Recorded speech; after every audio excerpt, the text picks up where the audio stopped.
Hare Krishna. Dandat Pranam everyone. So today let us continue with this beautiful book by Srila Prabhupada, The Path of Perfection. So we'll read today the fourth chapter of this book named Moderation in Yoga. In this sixth chapter of the Bhagavad Gita, the system of Sankhya Yoga, which is the meditational Ashtanga Yoga system, is emphasized. Jnana Yoga emphasizes the philosophical process of analysis by which determine what is Brahman and what is not Brahman. This process is known as the Neti process, or not this, not that. In the beginning of the Vedanta Sutra, it is stated, Janmadi Asya Yatha, the Supreme Brahman, the Absolute Truth, is He from whom everything emanates. This is a hint, and from this we must try to understand the nature of the Supreme Brahman, from whom everything is emanating. The nature of that Absolute Truth is explained in detail in Srimad Bhagavatam. In the first verse of Srimad Bhagavatam, it is stated, Om Namo Bhagavate Vasudevaya Janmadvi Asya Yato Anyad Itaratas Charteshva Abhigyanat Swarat Tene Brahmaridaya Adi Kavyaye Muyyanti Yat Surayam Tejo Varimritam Yatha Vinemayo Yatra Trisargo Amrisham Dhamna Svina Sada Nirashta Kuhakam Satyam Param Dhimahi. O my Lord, Shri Krishna, Son of Vasudeva, O all-pervading personality of Godhead, I offer my respectful obeisances unto you. I meditate upon Lord Shri Krishna because He is the absolute truth and the primeval cause of all causes of the creation, sustenance and destruction of the manifested universes. He is directly and indirectly conscious of all manifestations, and He is independent because there is no other cause beyond Him. It is He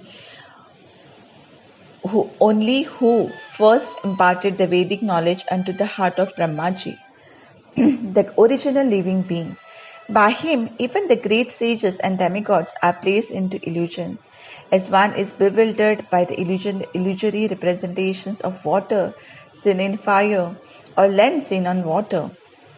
Only because of Him do the material universes temporarily manifested by the reactions of the three modes of material nature appear factual, although they are unreal.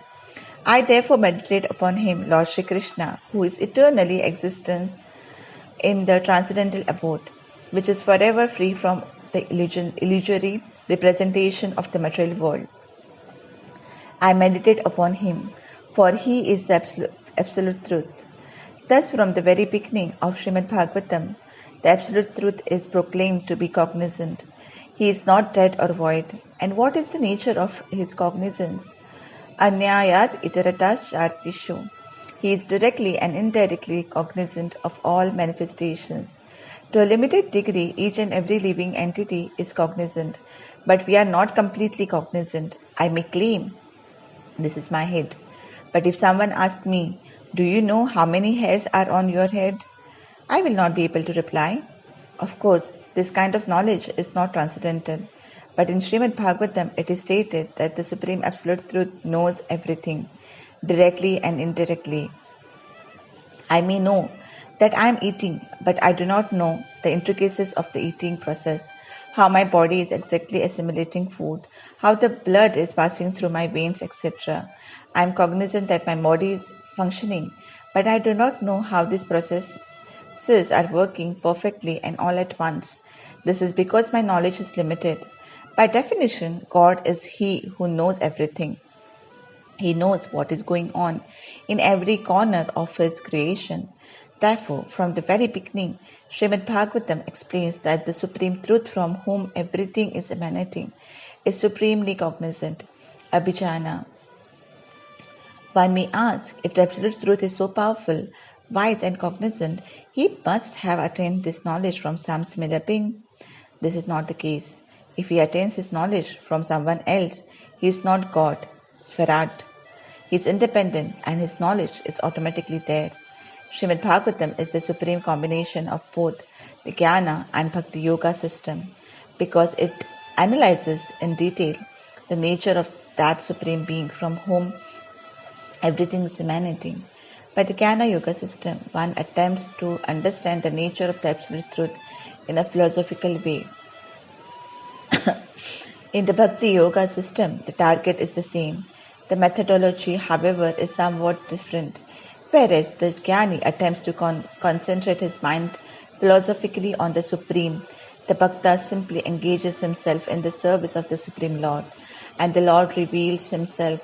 The Jnana method is called the ascending process, and the Bhakti method is called the descending process. If we are in the darkness of night, we may attempt to attain the sunlight by ascending in a powerful rocket. According to the descending process, however, we simply await the sunrise and then we understand immediately. Through this ascending process, we attempt to reach the Supreme through our own endeavor, through the process of induction. By induction, we may attempt to find out whether man is mortal by studying thousands of men, trying to see whether they are mortal or immortal. This, of course, will take a great deal of time. If, however, I accept from superior authority the fact that all men are mortal, my knowledge is complete and immediate. Thus it is stated in Srimad Bhagavatam, "My dear Lord, a person who has received a little favor from you can understand you very quickly. But those who are trying to understand you by ascending process may go on speculating for millions of years and still never understand you. By mental speculation, one is more likely to simply reach a point of frustration and confusion and conclude, oh, God is zero. But if God is zero, how are so many figures emanating from him? As the Vedanta says, Janmadhyasya Sataha, everything is generating from the Supreme. Therefore, the Supreme cannot be zero. We have to study how so many forms, so many infinite living entities are being generated from the Supreme. This is also explained in the Vedanta Sutra, which is the study of ultimate knowledge. The word Veda means knowledge and Anta means ultimate. Ultimate knowledge is knowledge of the Supreme Lord. So how is it possible to understand the form of Krishna? If it is stated that God does not have eyes, limbs and senses like ours, how are we to understand these transcendental senses, his transcendental form? This is not possible by mental speculation. We simply have to serve him and then he will reveal himself to us. As Krishna himself stated in the 10th chapter of the Bhagavad Gita, 10.11. Tesham evanukampartham aham ajnanajam tamaha nashayami atmabhavasto jnanadipena bhasvata. To show them special mercy, I, dwelling in their hearts, destroy with the shining lamp of knowledge the darkness born of ignorance. Krishna is within us, and when we are sincerely searching for him, by the devotional process, he will reveal himself. Again, as stated in the 18th chapter of the Bhagavad Gita, 18.55. Bhaktya mam abhijanati yavan yasya chasmi tattvata tato mam tattvato jnatva vishate tad amantaram. One can understand me as I am, the Supreme Personality of Godhead, only by devotional service. And when one is in full consciousness of me by such devotion, he can enter into the kingdom of God. Thus God has to be understood by this process of Bhakti Yoga, which is the process of Shravanam Kirtanam Vishnu, hearing and chanting about Vishnu. This is the beginning of the Bhakti Yoga process. If we but hear sincerely and submissively, we will understand. Krishna will reveal himself. Shravanam Kirtanam Vishnu Smaranam Padasevanam Archanam Vandanam Dasyam. There are 9 different processes in the Bhakti Yoga system. By Vandanam we offer prayers, and that is also Bhakti. Shravanam is hearing about Krishna from the Bhagavad Gita, Srimad Bhagavatam and other Shastras. Kirtanam is chanting about his glories, chanting the Hare Krishna mantra. This is the beginning of the Bhakti Yoga process. Shravanam Kirtanam Vishnu, everything is Vishnu, and meditation is on Vishnu. It is not possible to have bhakti without Vishnu. Krishna is the original form of Vishnu. Krishna is to Bhagavan Swayam. Krishna is the original form of the Supreme Personality of Godhead. If we but follow this Bhakti Yoga process, we should be able to understand the Supreme and all doubt should be removed. The Ashtanga Yoga process is outlined very specifically in the 6th chapter of the Bhagavad Gita, 6.13 and 6.14. समं काया शिरो ग्रीवं धारयन् अचलं स्थिरा सम्प्रेक्ष्य नासिकाग्रां स्वां दिशाचानवलोकयाम् प्रसन्नात्मा विगताभीर ब्रह्मचारी व्रते स्थितः मना संयम्य मच्चित्तो युक्त आसीत मत्परः. One should hold one's body, neck and head erect in a straight line and stare steadily at the tip of the nose. Thus, with an unagitated, subdued mind, devoid of fear, completely free from sex life, one should meditate upon me within the heart and make me the ultimate goal of life. Yoga does not mean going to some class, paying some money, engaging in gymnastics and then returning home to drink, smoke and engage in sex. Such yoga is practiced by societies of the cheaters and the cheated. The authoritative yoga system is here outlined by the Supreme Authority, Shri Krishna himself. Is there a better yogi than Krishna, the Supreme Personality of Godhead? First of all, one has to go alone to a holy place and sit in a straight line, holding one's body, neck and head erect and stare steadily at the tip of the nose. Why is this? This is a method to help concentrate one's mind. That's all. The real purpose of yoga, however, is to keep oneself always aware that Lord Krishna is within. One of the dangers of sitting in meditation and staring at the tip of one's nose is that one will fall asleep. I have seen many so-called meditators sitting like this and snoring. As soon as one closes his eyes, it is natural to feel sleepy. Therefore, it is recommended that the eyes are half closed. Thus, it is said that one should look at the tip of his nose with one side thus concentrated. The mind should be subdued and unagitated. In India, the yogi often goes to a jungle to practice such meditation in solitude. But in a jungle, the yogi may think, maybe some tiger or snake is coming. What is that noise? In this way, his mind may be agitated. Therefore, it is especially stated that the yogi must be devoid of fear.